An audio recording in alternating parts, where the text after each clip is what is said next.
Guys, welcome to Purple Angles. I'm Stephanie, And I'm Natalie, where we bring back healthy conversations and the beauty of divergent opinions. In today's podcast, we're going to be speaking about a specific emotion. We're going to be speaking about shame, which is a word that I think a lot of people can relate to, an emotion I think that is hard to speak of. And this is why we're bringing this to the table today. I first want to start with what is the definition of shame? How do we describe that? How do people view that? So the official definition of shame is a painful emotion caused by consciousness of guilt, shortcoming, or impropriety, which is very interesting when you think about it. What do you think of that, Steph? The word impropriety bothers me. It just insinuates that there's a way to be proper, and we're in the same culture, right? So we've been through a lot of these properness images. Everything depends on the image. A lot is about what the other people think, which leads to this kind of emotion of shame. So I'll speak for our community.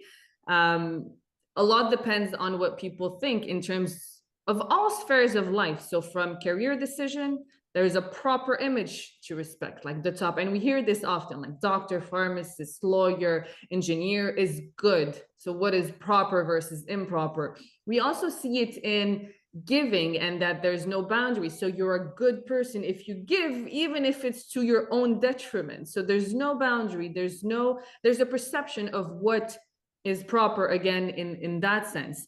Also in love, what is a good relation? What should be good or bad? So the whole properness and this dependence on the image that others perceive of us is something that is very present in the Lebanese Mediterranean culture.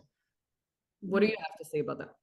No, indeed, and I agree with you. The improper word kind of in that definition can be a little bit triggering because you're trying to fit a mold, right? It feels like you're trying to fit a mold. I think what I would add to that definition is, for me, or what I believe shame is at the end, of the day, is a sense of unworthiness. That is how I would describe shame, and it can be in every single aspect of your life. As you were saying, in your relationships, in your career, in your decision, in your personal, how you are as a person in your everyday life. It is at the end of the day a sense of unworthiness. And when we look at what's truly important to humans and what is truly meaningful and purposeful for humans is a sense of connectivity, is connecting with other people. And shame can be a fear of disconnection. This is why we do things because don't necessarily are aligned with who we are as people, or what we believe in, or what we feel comfortable with, because we have that fear of disconnecting with people.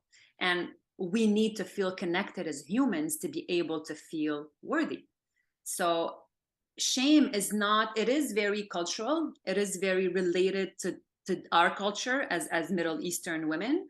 But it's also that's very, very universal. I think we find it in every single culture, in every single country, in every type of population. It is a universal emotion that is maybe shared differently from one culture to the other.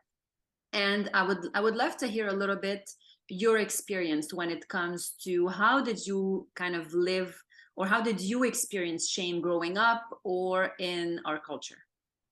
I'll say a little story that comes to mind. I've been going to see my grandmother. She was hospitalized, and we've been having some conversations. And even then, she still says the most important thing in life is what people will say about you. So it's putting everything that you will do, encounter, execute on is what gives you value as a human, as a woman. And the most important is what people will say about you. So I obviously evolved since that, but you can see where it comes from. So it's really a generational thing. It comes from really far away, where this is how they were raised. This is what they perceive as proper, as an image of a worth, and everything that you do has to depend on the exterior validation and appropriateness of things. So sorry, go ahead. No, I was just gonna say, like, it's kind of surprising that you would think, at her age, with so much wisdom and experience and life experience, this is also the message that she is still carrying on today, not 50 years ago or like 20 years ago. So that to me was surprising when you said that story. Yeah, because she's old, and she, like, you would think that there's other things that she would tell me, like, do you and just live your life. No, it's really what people. So that's how much it is in her core, in her own being. That's how much she weights this cultural I would call it a misbelief, um, that impacted me in several ways, but I grew out of it. So now I listen and I'm like, okay, like I don't try to change, because at this age I don't think it's worth it to just explain different things. So I understand it. I think, like, it makes me think more of how much I've evolved in terms of change, because even in the family hold, like, I was a pharmacist, which is proper, so I had the properness in many things, um but I saw it as an impact, because I had that green check. So it was validating, but not necessarily for the right reasons. So instead of asking myself, am I really doing something I love? For me, it was like, oh, you're doing something good based on a properness of the family hold, of the culture, and all that. So that's a bit of my story and how I've lived it. How about you? Similar things, I think, to what you shared. Maybe a few things are different. I mean, we do come from the same background as we've shared before, so there are some similarities in what is perceived.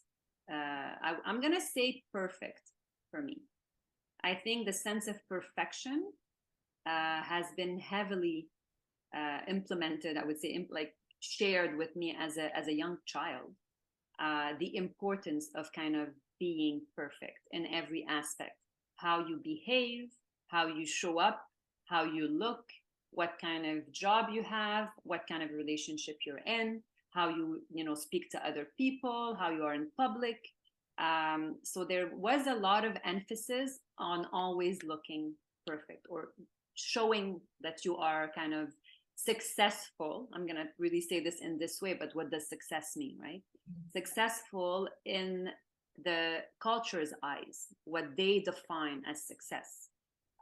So for me, it was always about, so when it, like, shame to me, when I think of it, when I was young, or even to this day, like in our culture, it is always, it's the word aib. I'm going to say it in Arabic. I know some people might not That understand I've it. heard this so much. But aib, no, you shouldn't be doing this because this is aib. This is like, everything is shameful. Like, if you do this, it's not okay. If you do that, it's not okay. You have to do this, then it's okay. So you have like these rules that are like unwritten rules about how you should behave in this society. And when you think of shame, really what it is, and why it was kind of brought to us this way, or why those actions or how to behave were brought this way into our upbringing as children and young adults, was mainly because it was a way for us to fit within that society, to be part of that society, which is something that's understandable. We do live in a society. We do want to be part of a society. Again, we do want to connect with people around us in our environment. So to be able to do that, the message that I got was, for me to be able to do that, there are specific rules I have to follow. And to be able, and here are the rules, like I said, unspoken rules. It's not like there's a book out there telling people what to do, right? It's like this kind of known fact that, you should either be, a young professional. You should marry young and have children, and you should, look, we can speak about it all day, all night. Like, there's so many things that were kind of shared with us as young children on how to behave and how to be. And we see it in our culture when it comes to beauty, when it comes to the discussion on virginity before marriage, when it comes to debt that people accumulate because they want to look a certain way. There's so many examples that we see that are directly linked to shame and wanting to fit in that specific society, because, oh my God, what are people going to say? What are they going to say? Who are these people? Like, why do I care so much about it? And this is us now thinking about it. This is us now being able to take a step back and looking at this from afar and being like, trying to understand where it comes from. I think that's what I always try to do. I'm not putting blame on like the culture or my parents or my family or anything like that. Like I understand where it comes from, and this is what I'm trying to kind of bring into my life today. Because when you understand something, you're able to make a change, and then you're able to process things in a different way, and then you don't have to bring that with yourself afterwards. So there's a lot of things that I think in our culture have been brought to us from a young age about shame, which gave us a sense of unworthiness. Because if you did not fit the profile, you were not valuable. And if you're not valuable, what does that mean? It means you're not worthy. So it's as if you, as your own being, without all this, all this external kind of appearance that you have to give, are not enough. And when you think about it, I find it's actually very sad. It is very saddening to see that we put so much pressure on children and young adults, and even as adults. Like even I look at the generation of my parents, and that whole generation in the Lebanese community, they still struggle with that with their own parents and grandparents. You know what I mean? Like they're still struggling with that, and we're also struggling with that. We're maybe able to break that cycle now because we're more aware of it and because we can understand it better. But it is something that comes from very, very far and very, very deep into the culture. There is generational, passage, I would say, that was, that's been happening between our, great grandparents or our grandparents or our parents to us. And my hope would be that we don't share that with our children, and we don't kind of bring that with us when it comes to raising the next generation. It's not an easy journey. I think realizing that is the first step. Understanding where it comes from, where it comes from is the second. And I think after that is kind of being acknowledging and being curious and being interested in how you react to things and why are you doing something. Sometimes I just stop and I'm like, why am I doing this? Is there a reason why I'm doing this? And then I think about it and I'm like, okay, I'm doing this because of that. It's not always necessarily just related to shame, but sometimes it is. And I'm like, okay, why am I doing this? Is this truly who I am as a person? Is that what I believe in? And then I try to, change how I behave or how I respond to certain things or not. And when did you start realizing, or when did you, because it did impact you throughout your life, when did you start and say, okay, wait a second, there's something that is impacting me, and how is this impacting me? And so you're talking about little things that you started to do, but is there a certain time where you're like, oh my God, I'm doing things based on the image of others? Like, when did that aha moment happen? I would say, and I'm gonna speak about vulnerability in a little bit, but I appreciate you asking that question, and I am gonna be vulnerable about it. It's happened twice in my life. I would say that I had those aha moments, and I thought I had kind of had an initial aha moment in it the first time, and then 10 years later or even more, a second aha moment happens. Both times, it was moments in my life where I was at my lowest. Sure. 2 times I've lived that. Once when I was mid-20s, and the other one was in the last 2 years. So those 2 moments of reaching my lowest, and we can call it a burnout, you can call it a breakdown, you can call it a spiritual awakening. There's so many words for this, right? A moment where you kind of, life throws you a curveball and makes you realize some things, where you feel like you're emotionally, physically exhausted in every single way. And this is when you actually go back in. I find it. That's what's been happening. That's what's happened to me. And in those 2 moments in my life, I've had those realizations, different ones at each phase. Some of them maybe like, a baby version, and now it's like a bigger version. So I do believe life, God, source, however you want to call it, will bring things back into your life several times until you kind of get the message. And those 2, I guess, major moments in my adult life brought me back, made me realize these things, made me realize that, you know, you have to look at your childhood, you have to look at your culture, you have to look at where you come from, to understand who you are and to understand why you're a specific way, not who you are. Your culture and your background do not define who you are, but they might define who you are, you have been acting as in the last, you know, decades, but which brings you closer to who your authentic self is.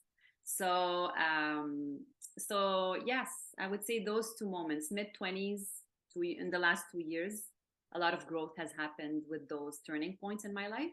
Thank you for sharing. uh, and I'm actually only grateful for it. So Beautiful.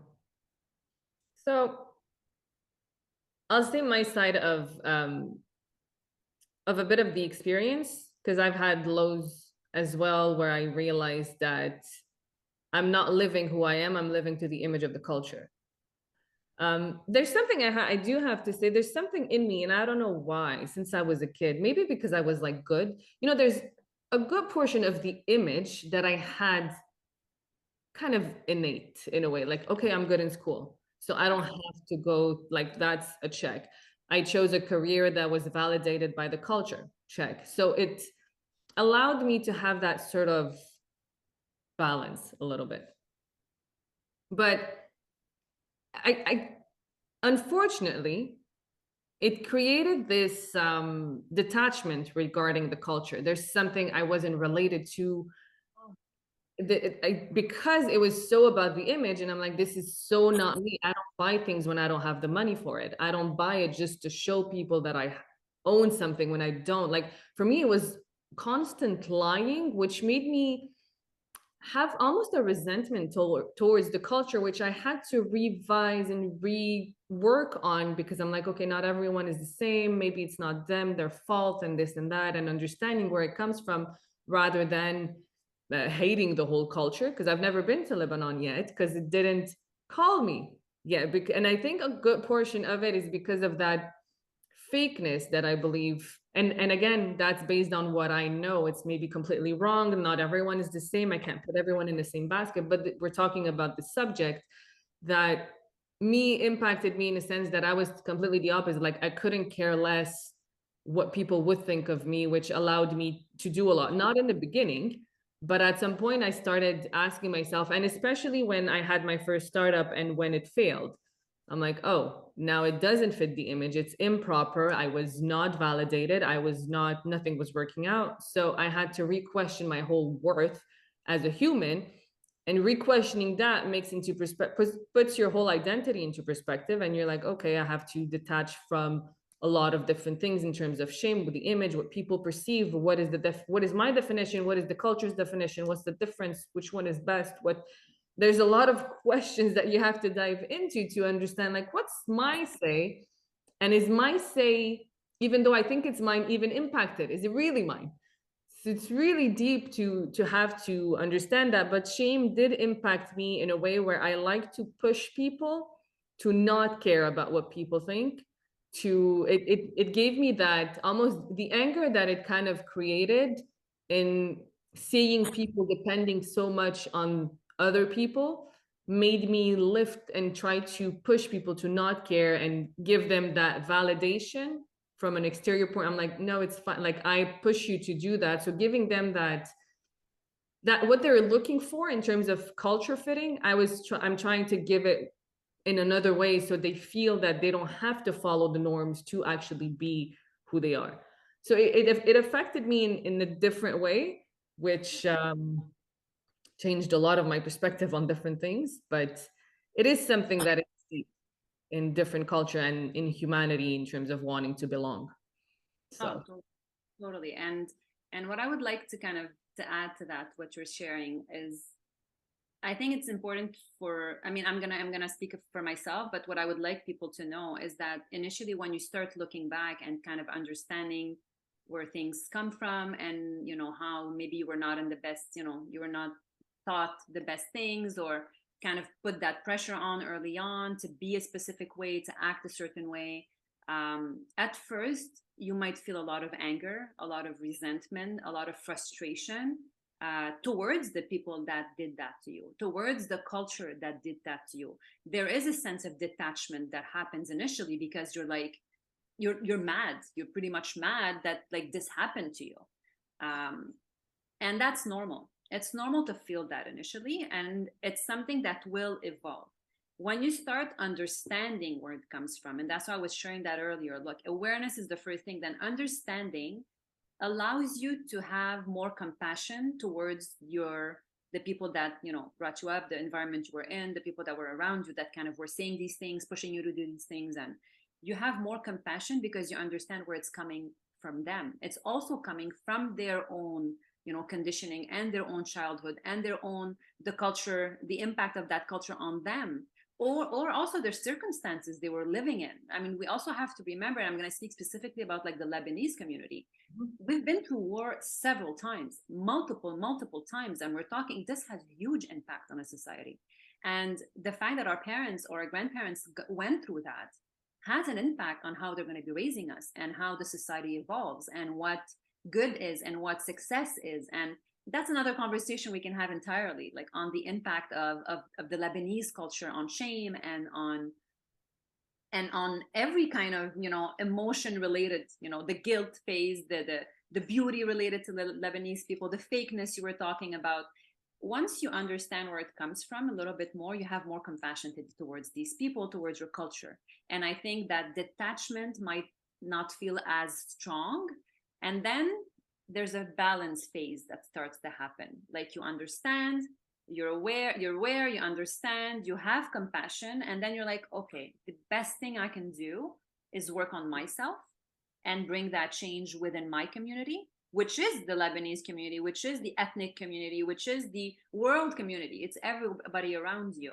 And then you can bring that to the people, to the environment around you. And that's the best thing you can do. You can't go back in the past. You can't change people. You can't change circumstances. You can only better yourself so that moving forward, you're not bringing that pain or that guilt or that shame or that disconnection or with you or to the next generation. You told me something once that impacted me about the Lebanese culture, and I think we underestimate that they come from war and several wars, and you brought this up. I'd like you to share this with the audience about the impact of war with the materialistic world that we see and that image that they like to portray. Okay, interesting. Yeah, that's I've been because of kind of like my own personal growth, my own personal journey. I've kind of dug deeper into the background of the Lebanese community, the background of shame and women and Arab women living in America, and the impact of that as well. So that's something that I've kind of dug into a little bit more in the past years. And one thing that I did see when it comes to war, and like we're talking about Lebanon, but it can also translate with other countries when it comes to war. But I think in Lebanon it's very specific. As you know, if you go to Lebanon, or even if you look at the Lebanese community, there's a big, which is directly linked to shame. There is a huge importance on beauty and how a woman should look, how a woman should behave in public. And unfortunately, this has kind of became unhealthy in the Lebanese community. Men, about like the men and women image of buying brands and yes, what they have because they come from that life.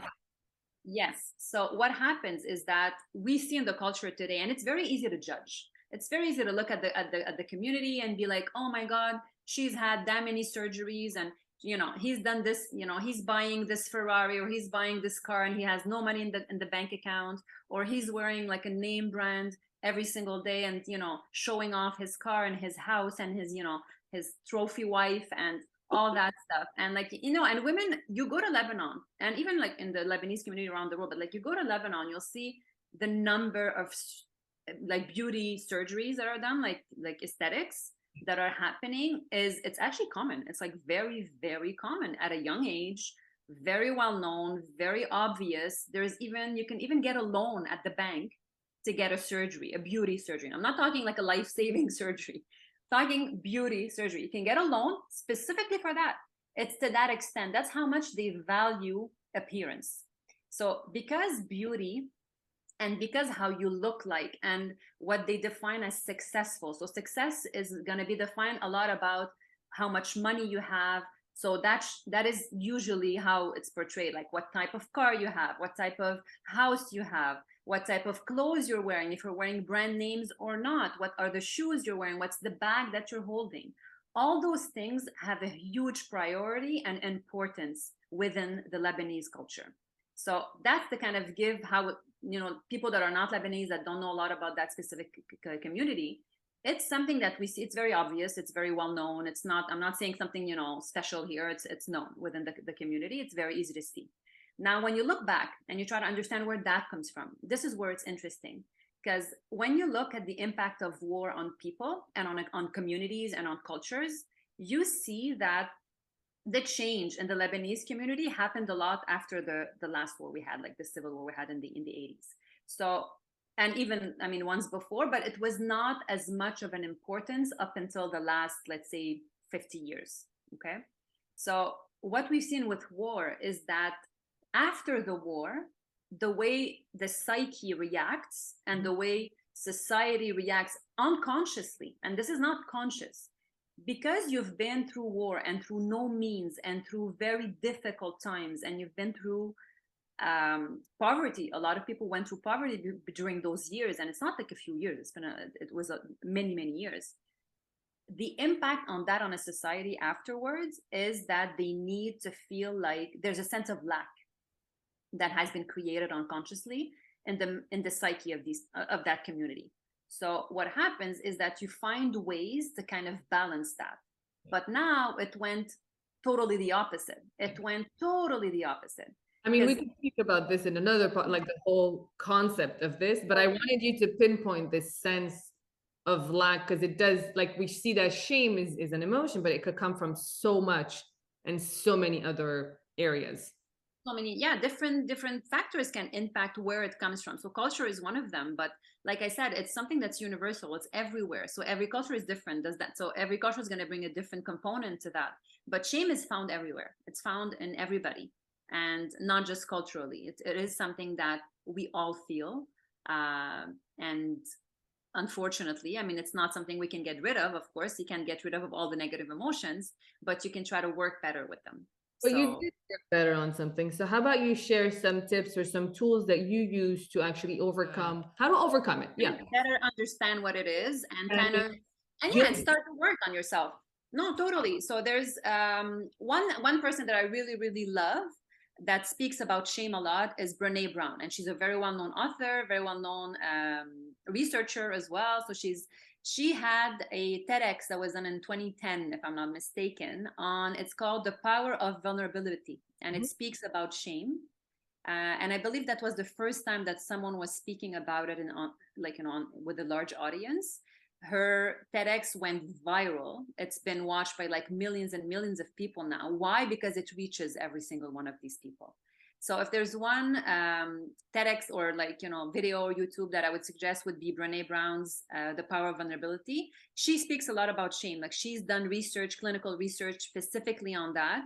A book that I love about her that she's written is called The Gifts of Imperfection. Very small, it's easy to read. Read it a few years ago, actually. So it's a very interesting book, kind of brings back perspective on the importance of being authentic and being yourself and being true to who you are, and that actually there's beauty in imperfections.